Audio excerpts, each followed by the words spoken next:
were necessary macroeconomic reforms to set the country on the path of economic stability that would allow investment, that would increase productivity, grow the economy, create jobs, and achieve his overall aim for Nigerians, a better life, reduction of poverty. Mr. President is leading us to do what is sensible. What you are blessed with, what is cheaper, use it. Any mechanical device, motor, generator, irrigation facility that uses petrol can run on CNG. So this is a sensible transition that is led by Mr. President. We have talked about it for decades, but Mr. President is saying, let's do it.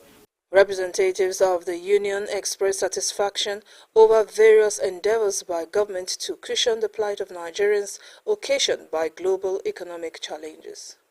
This step forward brings us closer to a future where both workers and the planet benefit from such forward-thinking policies, which is commendable.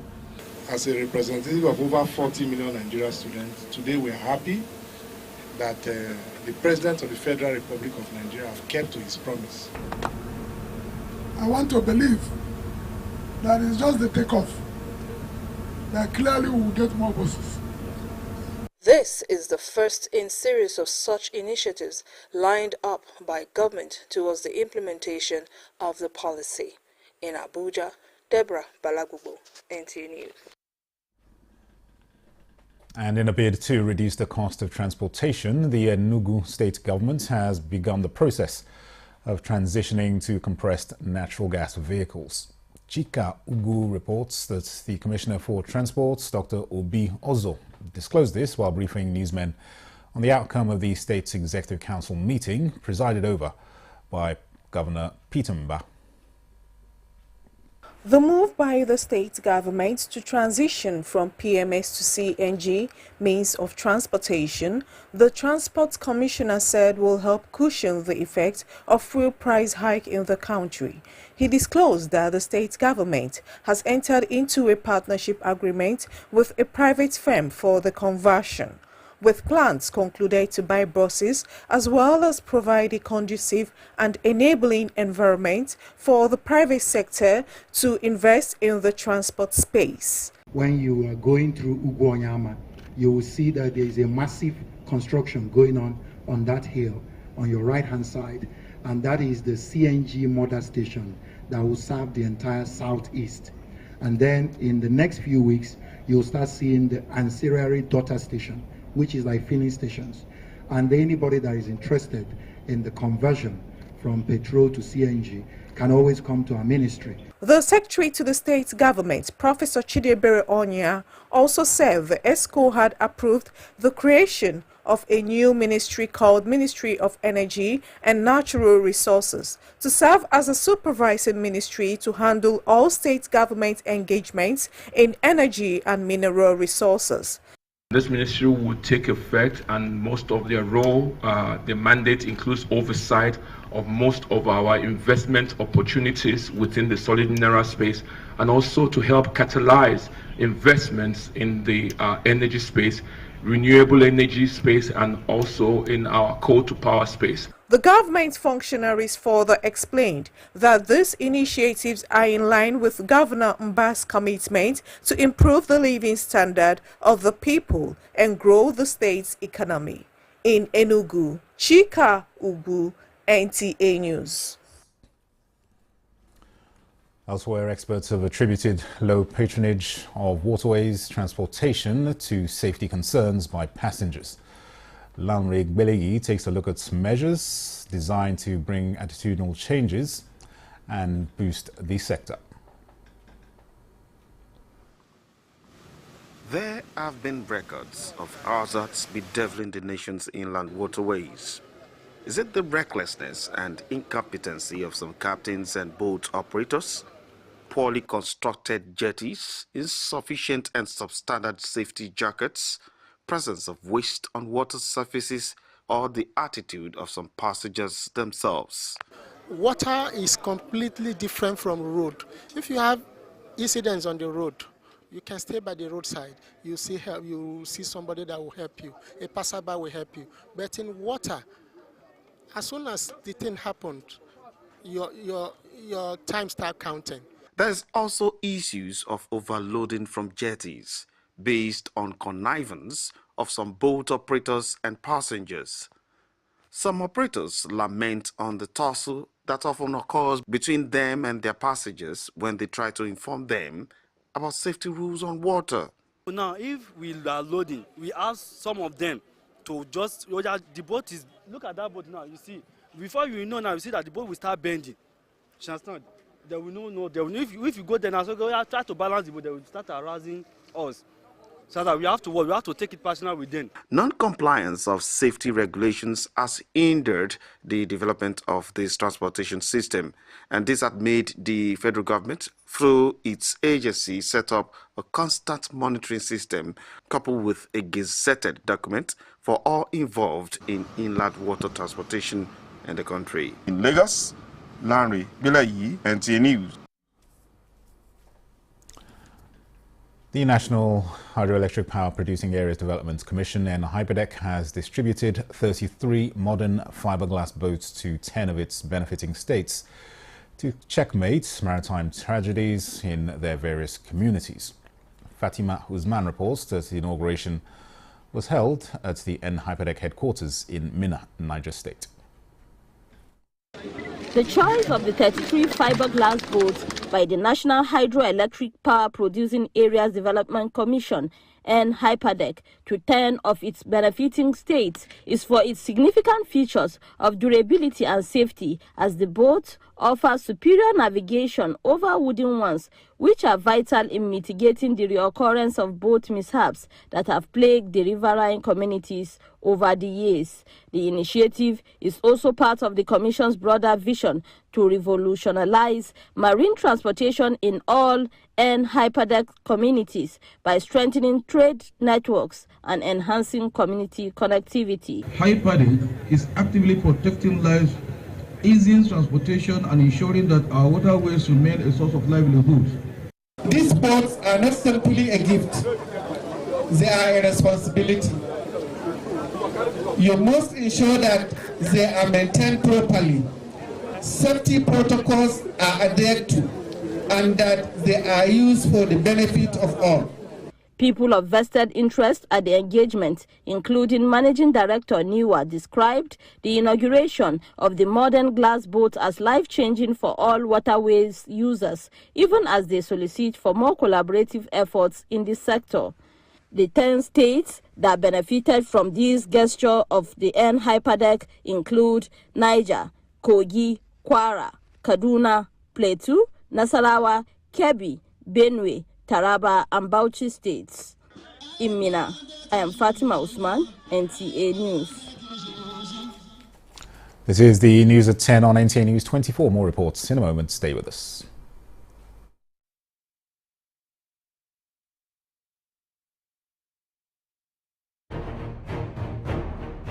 The Secretary to the Government of the Federation and Chairman Interministerial Committee on Nigeria's 64th Independence Anniversary, Senator George Akume FNIM-CON, wishes to announce the programs lined up for the celebration of Nigeria's 64th Independence Anniversary with the theme, Reflecting on the Past, Inspiring the Future, as follows. World Press Conference, Thursday, 26th September 2024. Venue, National Press Center, Radio House, Garki, Abuja. Time 10 a.m. Special Jumu'at prayers, Friday, 27th September 2024. Venue, National Mosque, Abuja. Time 1 p.m. Interdenominational Church Service, Sunday, 29th September 2024. Venue, National Christian Center, Abuja. Time 10 a.m. Presidential broadcast, Tuesday, 1st October 2024. Time 7 a.m. 64th Independence Anniversary Parade,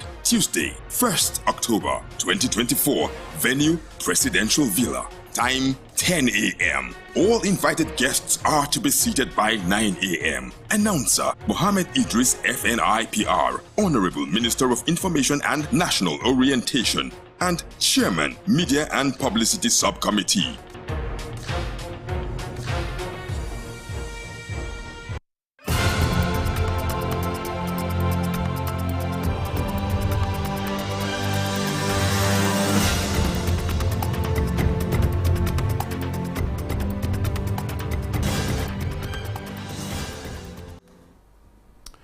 Welcome back. The National Orientation Agency is sensitizing the public, especially those in flood-prone areas, on precautionary measures to be taken against the impending flood warning by the Nigerian Hydrological Services Agency. This is against the backdrop of the release of water from the Lagdo Dam in Cameroon. The advocacy was during a media and stakeholders engagement in Lafia. Bilkisu Umarugurku reports that the Director General of the NOA was represented. It could be recalled that the Cameroonian authorities informed Nigeria through the Nigerian Hydrological Services Agency that the Lagdo Dam in Cameroon is overflowing and could cause significant flooding and environmental damage in the country. It is against that backdrop that the National Orientation Agency is creating awareness, alerting people, especially states on the front line, which include Nasarawa, on measures to be taken to avert colossal loss of lives and properties. The Director General of the agency, Lanre Issa Onilu, represented by the Director of Planning, Research and Strategies, Yusuf Nura Kobin, said that over the years, thousands of people have been displaced from their communities, as well as destruction of valuables due to flooding, hence the need for the early warning in order to avert any eventuality. The water in the river Benue, as released from the Lagdo Dam in Cameroon, is increasing on daily basis. So there is the need for us to go around and sensitize our people, to conscientize them that there is likely going to be a flood. In her address, State Director of the agency, Priscilla Wondwalo, disclosed that in the year 2022, 145,000 people were displaced from 95 communities in 11 local government areas of the state. For that reason, the agency will continue to sensitize the citizens of the state with the urgency it requires to avoid such reoccurrence. Areas prone to flood in Nasarawa state include Tunga, Rukubi, Loko, Udenigida, Umasha, among others. The theme is Flood Safety Alert. In Lafia, Bilkisu Umar Gurku, Nta News. And as more houses get submerged by the Aba erosion, residents are keeping vigil as palpable fear grips them on whose house is next. Kelechi Okarta has an update.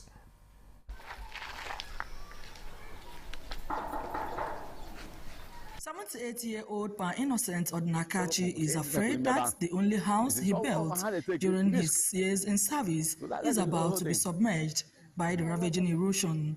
His family has mobilized him with over 4 million naira to reinforce the erosion and protect his home from the erosion. I've been calling, pleading that they should come and do something about it. Up till now, nothing is done. Even last month, the governor came here by himself and saw everything by himself, and they promised that in weeks to come that he will start work here. But up till now, we're still expecting. Everybody that lives around this place is afraid of this area again. Nobody comes here again.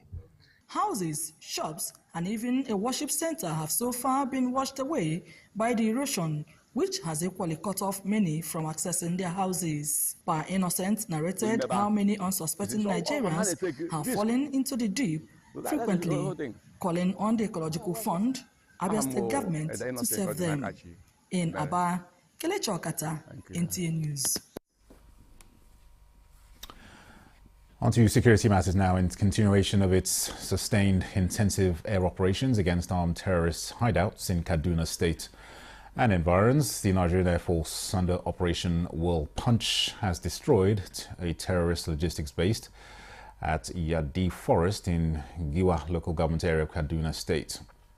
A statement by the Deputy Director, Public Relations and Information Group, Captain Kabiru Ali, indicates that the operation was executed following credible intelligence reports, indicating a huge presence of terrorists and their weapons cache in the Yadi Forest. Additional intelligence revealed that the logistics base was belonging to the notorious terrorist kingpin Kadade Gurgu, a close ally of Dogo Gide. The NAF Air Components revealed that Gurgu has been providing shelter for notorious terrorist kingpins following the aggressive military operations in Sokoto and Zamfara State. Accordingly, the Air Components dispatched an aircraft supported by an air intelligence, surveillance and reconnaissance platform to attack the target. However, as the aircraft approached, some of the terrorists were seen emerging from under the shrubbery and running away from the area. Subsequently, the targets were engaged, recording successful hits on the logistics facility, which was engulfed in flames with thick black smoke seen. The Nigerian Air Force, in collaboration with surface forces, will continue to dominate the battle space through extensive situational awareness, constant patrols, and targeted interdiction of bandits' safe havens within its area of responsibility and neighboring states.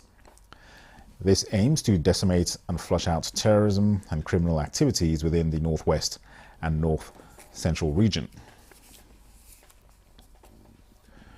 Meanwhile, the Center for Truth and Justice has debunked reports of court cases against the Minister of State for Defense, Bello Matawalle, calling them fabrications aimed at derailing his fight against banditry.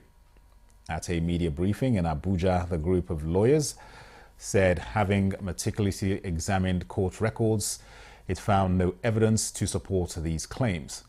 The CTJ said Matawalle has led efforts to neutralize notorious bandit kingpins and has collaborated with the Nigerian military to restore peace and security to Zamfara State. Continue to stand for what is right. We will not stand idle and watch a nobleman get crucified unjustly. We will continue to support Minister Bello Matawalle in his efforts to rid Zamfara of banditry and restore peace to the region. We also acknowledge his tireless efforts in curbing insecurity in other parts of the country.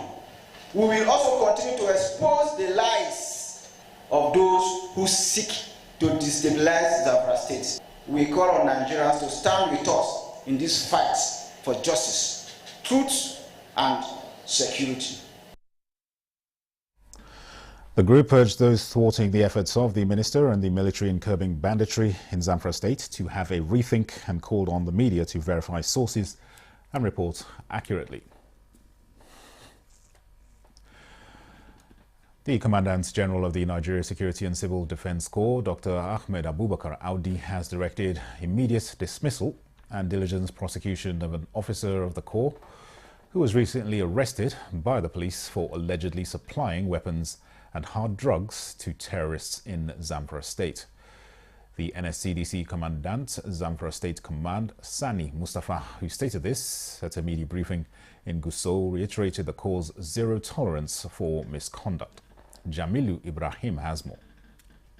Zamfara State Police Command has recently paraded a personnel of the Nigeria Security and Civil Defense Corps, ASC-2 Mai Kano Sarkin Tasha, for allegedly supplying weapons and hard drugs to terrorists operating in the state. Apparently disturbed by the third event, Zamfara State NSCDC Command convened an emergency press conference to formally announce the stand of the Corps on the matter. I wish to state that the Commandant General of the Corps, Dr. Ahmed Abubakar Audi, who received the news with disdain, has condemned the alleged barbaric behavior of the officer and direct that I take necessary administrative action, including immediate dismissal of the individual if his name is found on our Corps nominal roll. The NSCDC Commandant Zamfara State Command confirmed that the arrested officer was earlier reported for absenteeism and had since not been seen until the news of his arrest by the police. The spirit of interagency relationship, synergy, and I will interface with my friend and colleague, the Commissioner of Police of Zamfara State, for further necessary action to be taken to transfer the officer to the Corps National Headquarters Abuja for internal disciplinary action and prosecution. The NSCDC Zamfara State Command reiterated commitment to continue to work with other sister security agencies in the fight against crimes, even as the Commandant promised that the Corps will pursue the case with utmost transparency. In Gusau, Jamilu Ibrahim, NTA News. We'll take another quick break. We'll be back in a moment. Nigeria is at the threshold of another milestone in its history as the country is set for the celebration of its 64th independence anniversary on the 1st of October. This year's celebration with the theme, Nigeria at 64, reflecting on the past, inspiring the future, affords the country the chance to reflect on the journey of nationhood and assess the task of nation building. There's hardship, but how did we get here? As this year's celebration coincides with the country's 25 years of unbroken democracy, the task of engendering an inclusive governance that caters for every segment, especially the youth, is now. We've sustained 25 years of democracy this year. We don't want to keep the people hungry and angry. Nigeria at 64, reflecting on the past, inspiring the future.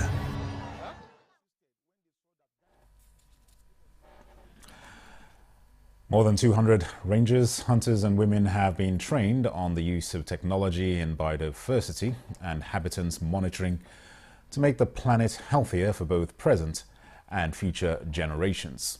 Kabir Abdullahi reports that the 4-day intensive training held at the Federal College of Wildlife in New Busa, Borgu local government's area of Niger State is courtesy of the Nigerian Conservation Foundation in conjunction with the European Union. The participants were exposed to how technology in biodiversity and habitat can play a significant role in nation building to enhance sustainable resource management, effective conservation planning, and climate change mitigation. It also plays a vital role in the promotion of community engagement, cultural preservation, food and water security, international cooperation, and enhances policy formulation, among others. Some of the participants who were trained in bashes shared their experiences. I'm very happy because it has brought an understanding between the rangers and the renowned hunters. In those days, they take rangers as enemies, and it is from this program, it is clear today to them that rangers are not their enemies. The training have really highlighted the impact of the rangers to the hunters, and for now we are called reform hunters. The Director General of Nigeria Conservation Foundation, Dr. Joseph Onoja, represented by the Species Conservation Manager, Dr. Stella Igwe, noted that Conservation Foundation is the nation's foremost conservation organization working across the country for over 40 years to protect and conserve Nigeria's unique ecosystem. The main aim of the project is to ensure the protection of the national park for threatened species that are within the area, and to also collaborate with communities that are around the park, which we call support zone communities, so that the activities that they carry out can be positive activities that help them in their livelihood, but also sustain the conservation of the park. Another impactful moment during the engagement was the presentation of critical hardware equipment to Kenji Lake National Park. It includes 2 drones to enhance effective surveillance, 5 Garmin GPS, 7 motorcycles, among others. The Nigeria Conservation Foundation is a non-governmental organization founded in 1988, mandated to preserve the country's national heritage and promote sustainable development. In New Busa, Kabir Abdullahi, Nta News. The National Human Rights Commission is advocating fair treatment of migrants in line with the Human Rights Provisions Act on Migration and Prevention of Trafficking in Persons and other related offences. Omenka Amarachuku reports that the Executive Secretary of the Commission, Tony Ojukwu, said this in a media engagement. Trafficking in persons, as well as the smuggling of migrants through the borders of various countries, have become a global concern, and the impact is also being felt within the shores of the country, but the Nigerian government is not relenting in finding solution. To further brainstorm on how to tackle this ugly trend headlong in line with best practices, informed this gathering of stakeholders. Migration is part of the right to freedom of movement. So in the first place, we should not look at migrants as enemies. Migrants have a right to move. So the world is one one entity, and God has created the world and given us right to freedom of movement. So we shouldn't stigmatize or criminalize people who move in trying to find better life or better living. So when we see migrants in our midst, we should welcome them, we should assist them, because we also move, our relations move. People can be smugglers for economic purposes, but the act, that's why I mentioned the statement, we don't criminalize individuals, you criminalize the act. So smuggling is a crime. The forum also highlights best approaches to tackle violations of human rights of irregular migrants globally. In Abuja, Umeka Mrachuku, Nta News. The Nigerian Red Cross Society is intensifying supports to humanitarian works by joining hands with government at all levels to reduce the effects of climate change and hunger crisis across the country. President, Nigerian Red Cross Society, Oluyemisi Adeaga, at a gathering in Lagos, said their aim is to bring succor to those in need. Diana Ajale reports that the event was in collaboration with the International Committee of Red Cross Societies with common goals. Data by the International Federation of Red Cross count has it that over 32 million Nigerians are facing hunger crisis and malnutrition as a result of the rising cost of living, coupled with climate change-induced droughts and floods that have exacerbated food insecurity across the country.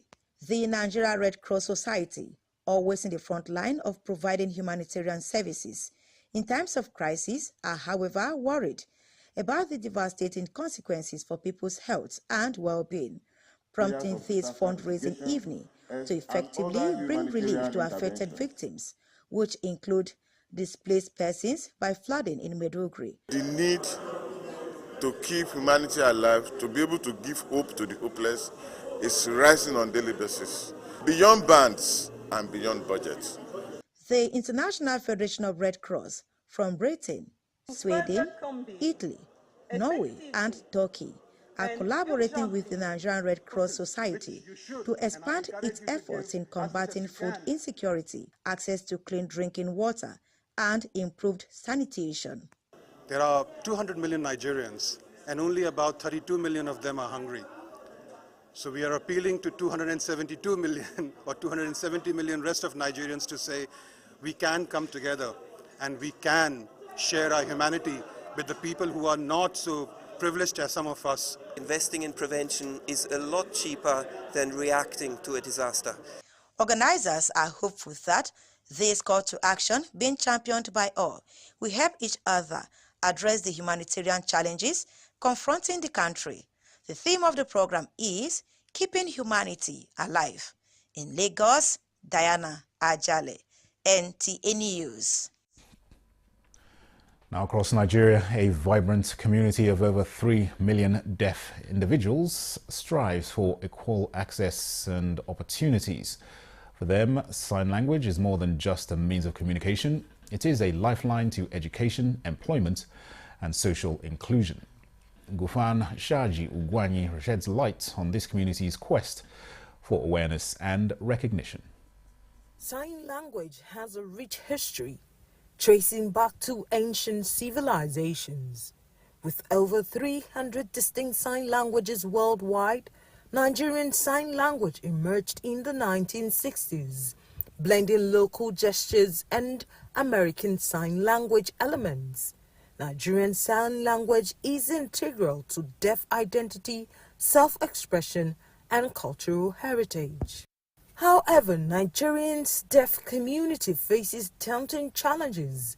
Limited access to education, healthcare, and employment restricts their participation. Scarcity of trained interpreters and inadequate resources worsens isolation and marginalization. When I go to the hospital as a mother who is pregnant and wants to deliver, I need to communicate with the doctor. How will I do that? It's a challenge for me. I will need an interpreter, and hospitals doesn't really have interpreters. Many televisions that are talking about news and happenings in the society, you don't have captions.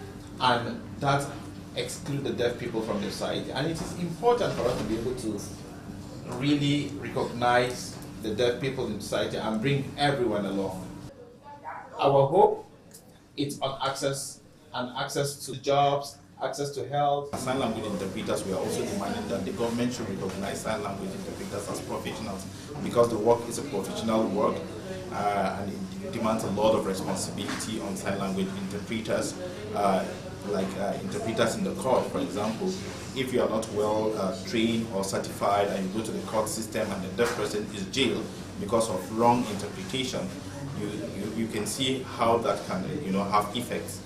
And by recognizing Nigerian Sign Language as a valuable asset, it will unlock deaf citizens' potential, foster inclusivity, diversity, and social cohesion. In Abuja, Kufan Shaji Ugwanyi, Nta News. In a bid to ease the growing burden of high food prices on Nigerians, the federal government announced a 150-day waiver on levies, duties, value-added tax and tariffs payable for select food items. The move is part of the administration's efforts to curb inflation and improve food affordability for millions across the country. In this special report, Alika Okmanachi Arwa takes a look at the impact of this policy on Nigerian households and their dinner tables. Faith Oluchi is a middle-aged woman and a mother. With the skyrocketing food inflation, Faith and her husband has been spending 70% of their income on only food. This explains the federal government's recent announcement of a 150-day waiver on levies, duties, value-added tax, and tariffs on selected food items. From 5% on grain sorghum, millet, and maize to 20% duty waiver on wheat and beans and 30% waiver on husked brown rice. The idea is to bring relief to indigent Nigerians like Faith. Presently, I'm an applicant. As you see me, I was just coming from FCDA in search of job. In this economic situation, I have children too, so I'm not finding it easy. It's a directive that Abubakar Dairo, a farmer, says will help reduce cost of food items and alleviate the hardship on lowly placed Nigerians. When a lot of goods now come in to challenge our monopoly, we would have no option but to also release these products, and it will crash the prices of food in the market. I'm confident that not only the dining table but our refrigerators and everything will also they will be smiling too. For some time they have not been smiling. For the Nigerian Customs Service, there is a delicate balance to be struck. While it has a duty to support government food security initiatives, the integrity of Nigeria's borders and trade process must be maintained to prevent abuse of the policy, which could hurt the long-term interests of Nigerian farmers and other stakeholders involved in producing these items. I think we have issued the guidelines, and the guidelines are not from us. We are an agency that implements government fiscal policies. It's a guideline that is produced by Federal Ministry of Finance. So ours is to implement, and while implementing, we need to explain to members of the public how you are going to benefit from this. It's based on quota, it's based on what the Ministry of Finance offers to us. That is what we implement. The policy has also caught the eye of analysts, but they worry that the federal government's strategy, which seeks to address the high cost of food items through the tax waivers, could lead to revenue loss of about 188.37 billion naira if not properly managed. You should have backward integration. While we're doing this, we're also planning to manufacture and be self-sustaining and close our border. Because the idea of closing the border in the first place is for our local farmers and our local manufacturers to be able to sell their goods and services. As Nigerians continue to expect the impact of the policy on the dining tables, the economic experts are advocating improved investments in mechanized farming and incentives for farmers as long-term solutions to food shortfalls in the country. In Abuja, Alika Okpanachi, Arua, Nta News.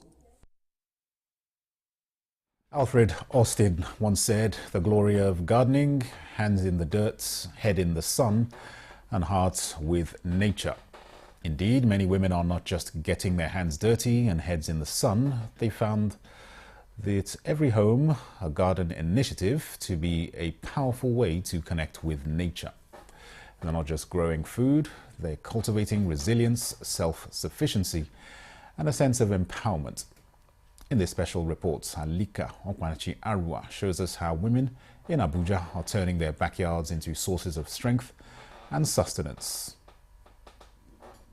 Supermarkets, those places we find food stored and sold, are a pretty recent inventions. The first supermarket in the USA opened in 1949. Before then, our food came from forests, fields, gardens, and backyards. Virtually every day, I consume from my garden. What drove me to cassava plantation, actually? Would I say a bit of the economic situation in the country, because I never thought of planting cassavas. Like last year, I had just 12 sacks, but this year I'm having about 25 sacks. Today, many women like Pamela, Nimat, and Amodatu are stepping away from the grocery stores and embracing their independence by nurturing their own gardens. They are not just growing food for themselves, they're expanding the community's food supply. Those remarkable women, right here in the Federal Capital Territory, have fully embraced the Every Home a Garden initiative led by the Nigerian's First Lady, Senator Oluremi Tinubu. Their efforts go beyond just planting vegetables, fruits, and herbs. They are rearing chickens, goats, rams, and even fish. It's incredible how self-sufficient they have become in almost every aspect of agriculture. Nimat is really pushing the envelope with her hydroponics and greenhouse farming, taking her home garden to a whole new level. The system we have here, we call it hydroponic farming system, whereby you have a kind of soilless system of farming. You don't really need soil in this type of farming. All you need is liquid nutrient, like fish water and some other liquid nutrient from natural organic liquid nutrient from our plants. So these are the things that they give to us here. And then there's Amodatu. Her passion for growing her own food has made her to transform nearly every available space around her house into a garden. Even her flower beds are filled with veggies. Is this ogele you want to take? Is it a shoko? Is it a wedu? Is it dandelion? Is it a bolo? Anyone you need, water leaf. I have them here. So at any time I feel like taking them, I just move to my garden and pluck them. The FCT Mandate Secretary isn't letting up either. She emphasized that the ultimate goal is to create widespread awareness and inspire even more women to start their own home gardens. This Every Home a Garden initiative of the First Lady, the Renewed Hope initiative, has really gained grounds.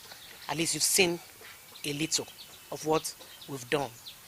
We have really reached people from all the 6 local government areas of FCT. It just tells us one story. The woman is actually the support system. As we look forward to the grand finale of the Every Home a Garden initiative, there is exciting news. A grand cash prize will be awarded to the top gardener, recognizing her hard work and creativity long after the event is over. But beyond this competition, there's a shared hope that the spirit of this initiative will continue to thrive, encouraging women to sustain their own gardens and strengthen their communities long after the event is over. In Abuja, Alika Opanachi, Arua, Nta News. Stepping into the threshold of a Diamond Jubilee is one feeling that many are grateful for.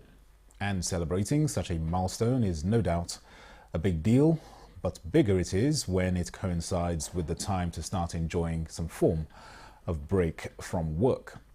Many describe her as a fighter for the rights of youths, She is Hajia Walida Siddiq, who retired from the civil service on her 60th birthday as the Director of Corps Mobilization, National Youth Service Corps. Olusheye Adeagbo was at the event and brings us this report. As Director, Corps Mobilization, National Youth Service Corps, Hajia Walida Siddiq joins the ranks of sexagenarians, leading to her exit from the civil service. Almighty Allah will continue to strengthen you. It will be a time of blessing, a time of fulfillment and joy. Clergymen offer prayers of thanksgiving to God on behalf of the celebrants to kickstart the activities of the night as accolades from dignitaries serenade the celebrants, generally described as brilliant and forthright throughout her career. As for Walida, it is a day of fulfillment as she closes her remarkable chapter of her professional journey in civil service.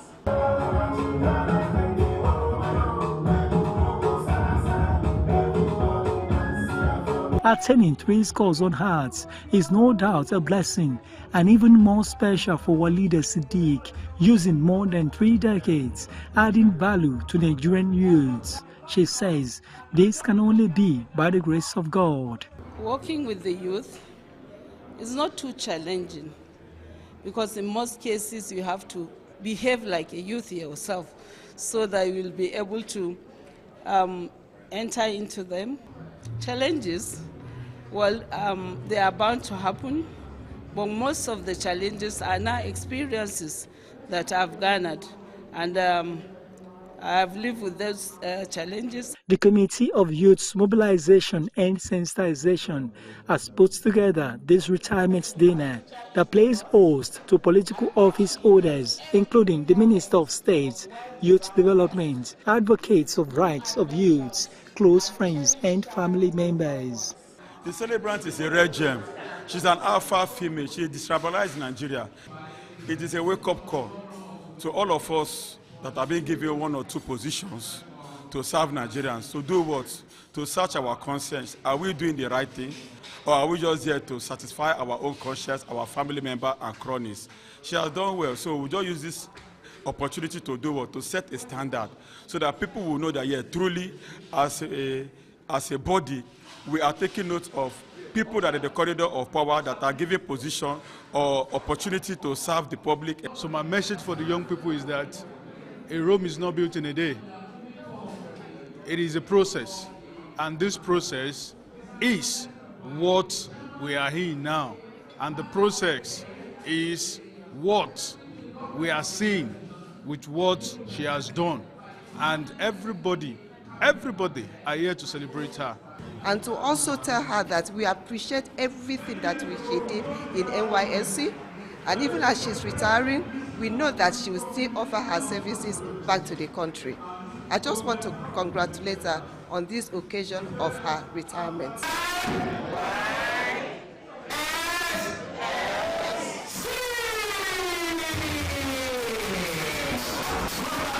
With a fireworks display, the reception is getting to its climax. It's the moment for the cutting of the birthday cake. As Walida Siddiq says, it's been a long and rewarding journey, and she is grateful for every moment. In Abuja, Olusheye Adeagbo, Nta News. Let's now get some sports stories.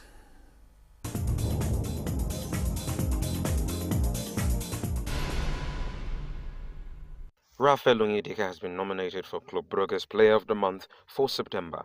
Onyedika has been one of the top performers for the Belgian Pro League champions this season. The Nigerian international featured in all of Club Brugge's 5 league games in the current campaign. The 23-year-old is, however, yet to open his goal account in the new season. In the USA, Asisa Toshuala got the only goal that earned Bay FC a 1-0 away win against Seattle Reign in the US Women's League on Sunday. Oshuala scored the only goal of the game in the 27th minute after converting a penalty. It was her 6th goal in 21 appearances in the US Women's top flight this season. Lead on the road against the Reign in a very tight playoff race. It is Oshuala sending Dickey the wrong way and putting Bay FC ahead. In table tennis, Nigerian table tennis icon Kwadri Haruna on Sunday made a bright start to his World Table Tennis China smash by defeating Benedek Ola 3-1 in a round of 64 match at Shijingshan Shugan Park, Beijing, China. The world number 19 thus progressed to the round of 32 of the tournament with a $2 million prize money, which runs from September 26 to October 6. The 39-year-old, whose highest world ranking stands at 10, making him the first African player to be ranked in the top 10 in the world, looks to make up for his dismal outing at the 2024 Olympic Games in Paris, where he got eliminated in the round of 64 in the men's singles table tennis by Eduard Ionescu of Romania in the comeback game of 4-3.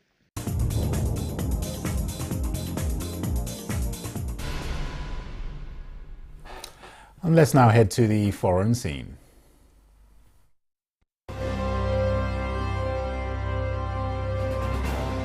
After more than 20 cases of Marburg virus disease have been confirmed and several deaths reported, Rwandan health authorities are stepping up outbreak control efforts.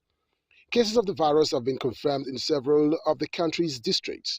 Some are in isolation receiving treatment, while dozens who came into contact with the reported cases have been identified. They are being monitored as authorities attempt to uncover the roots of the infection. The World Health Organization is doing all it can to help the country and plans to send medical supplies to Kigali from Kenya in the coming days. The organization is organizing efforts to ramp up cross-border measures in order to prevent the spread of the disease. Belonging to the same family of the virus that causes Ebola virus disease, Marburg virus disease causes hemorrhagic fever and has a high fatality rate of up to 88%. It is passed to humans from fruit bats and spreads between people through direct contact with the bodily fluids of those infected.